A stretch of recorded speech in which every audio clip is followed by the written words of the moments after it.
Seat जितवा दो तो Modi ji dance करने लगेंगे। राहुल गांधी का पीएम मोदी पर तंज। बेगूसराय में राहुल गांधी ने पीएम मोदी पर हमला बोलते हुए कहा कि चुनाव के बाद नेता गायब हो जाते हैं। उन्होंने अडानी को सस्ती जमीन देने का आरोप लगाया और नालंदा को शिक्षा का केंद्र बनाने का वादा किया। राहुल ने मेड इन बिहार को प्राथमिकता बताते हुए युवाओं को यही रोजगार देने का लक्ष्य रखा। उन्होंने मतदाताओं से सतर्क रहने की अपील की।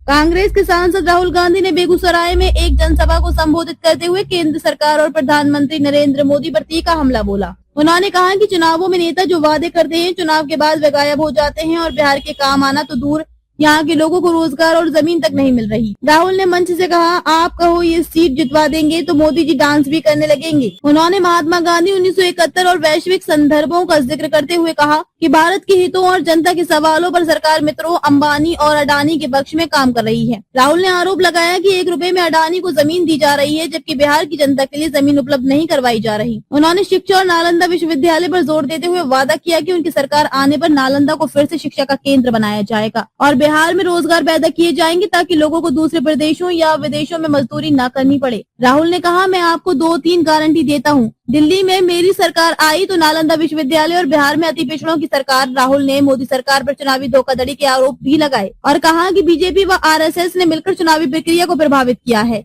उन्होंने मतदाताओं से पोलिंग बूथ पर सतर्क रहने और वोट चोरी रोकने की अपील की है। सभा में उन्होंने ये भी कहा कि मेड इन बिहार उनकी प्राथमिकता होगी और बिहार के युवाओं को यहाँ ही रोजगार मिले, यही उनका लक्ष्य है। सभा में राहुल के तीखे बोल और वादे स्थानीय जनमानस पर चर्चा का विषय बने हुए हैं।